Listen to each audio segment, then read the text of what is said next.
Morning everyone. Welcome to the second lecture of e-commerce technology. In today's lecture we are going to discuss the key components of e-commerce business model, what are the fundamentals of e-commerce website design, and we are going to understand the e-commerce infrastructure along with the topologies. So first of all, we need to understand the 8 key ingredients for a business model. We need to have value proposition, why we are buying from you. Then we have to have a revenue model, how money is earned. We have to seize and capture the market opportunity, what will be the target market and what will be the size of that market. Then we need to see who are the competitors, what unique advantage we are going to offer to our customers, what can be the market strategy, organizational development, and management team. So first of all, what is value proposition? A company's value proposition is at the very heart of its business model. It can be defined how a company's product or service fulfills the needs of customer. To develop or to analyze a value proposition, you need to answer some of the following key questions. Why will customer choose to do business with you, your firm, instead of another company? What will your firm provide that other firms do not and cannot?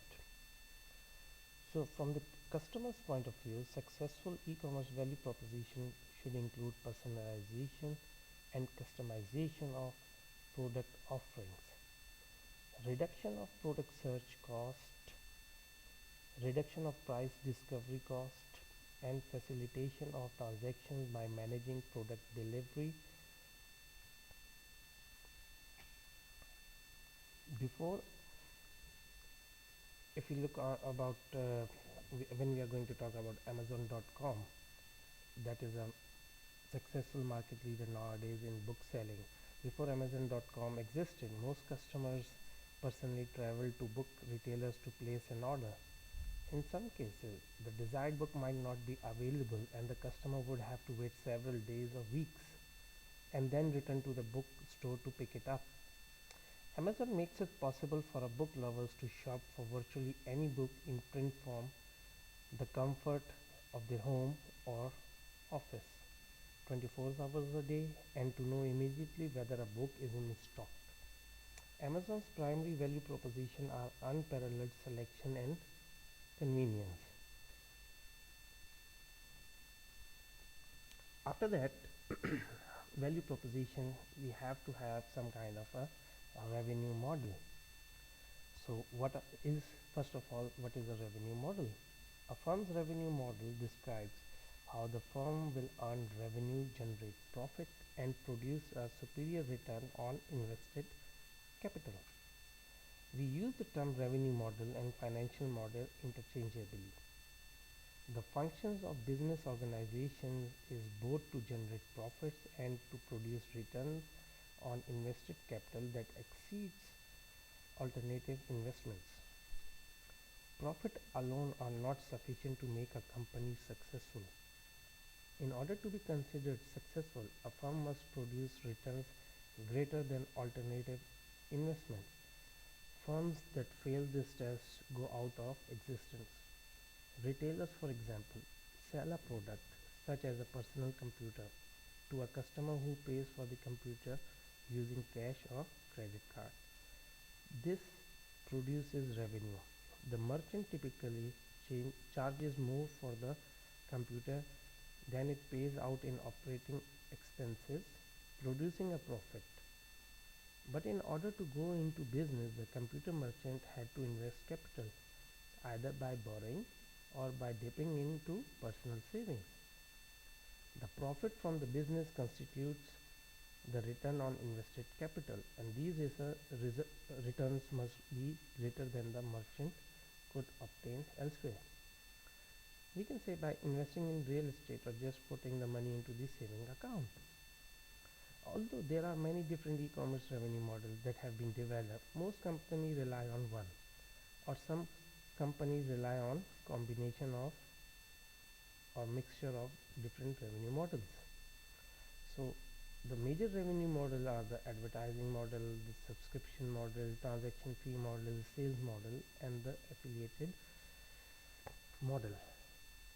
So the revenue model we are going to discuss is creating customer value, marketing, and selling. You can go deep into those different models within the book to get more information. So first of all, we are going to discuss in the revenue model what is creating customer value. So for this, you have to understand from the customer's point of view. Your company exists only to create value for them. By means of them, it means customers, to provide them with good quality results. In the new rapidly changing economy, the focus must be on the way in which the nature of value is changing, involving new ways to price goods, innovation, and emotion. The implication of these new forms of exchange is a transfer of power from the producer to the customer. There are multitudes of values present in every buyer-seller exchange: economic, informational, and emotional.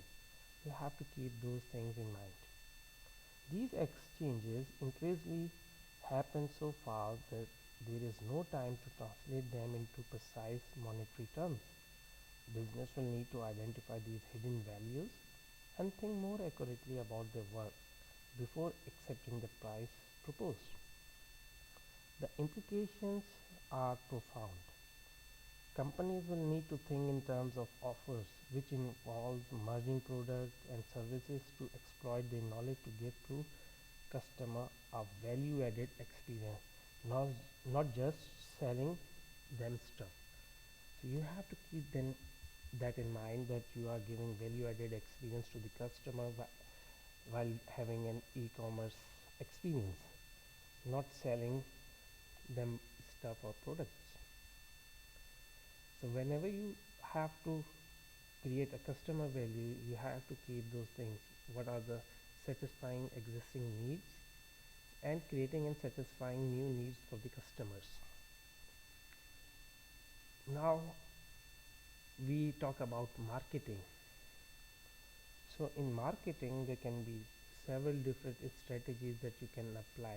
But for e-commerce, we are sticking to content marketing and social media marketing that are very common these days. Okay, so if you want to go further, look into those marketing strategies, you can refer to the book.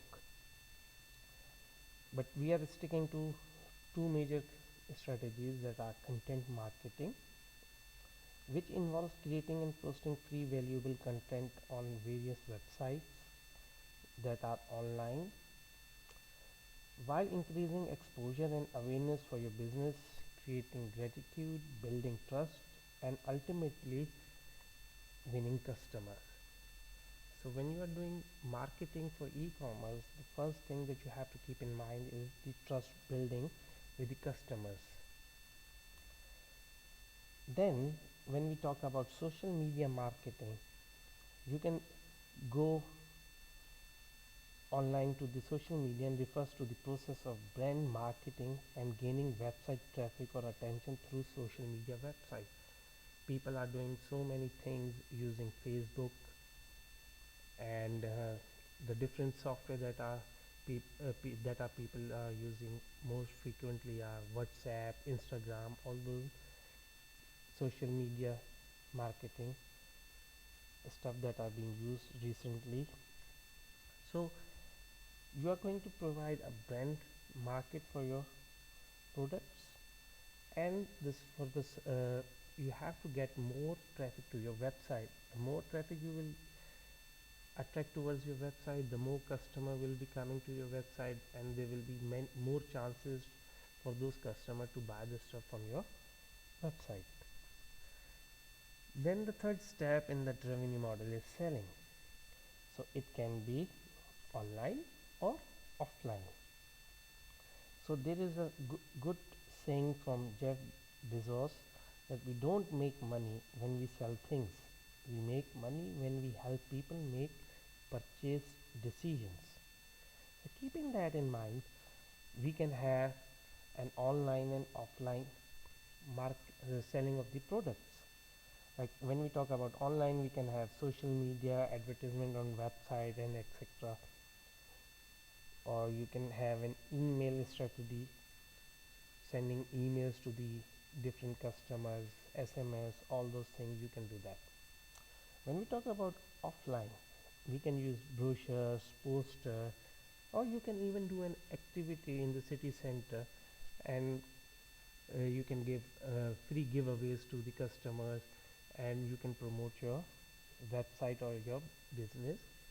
So just like Google gives t-shirt to the people in a mall, so you can also do those kind of stuff to gain trust and create more customers for your e-commerce business. So in the next lecture we are going to discuss about the different models of e-commerce. Thanks for listening.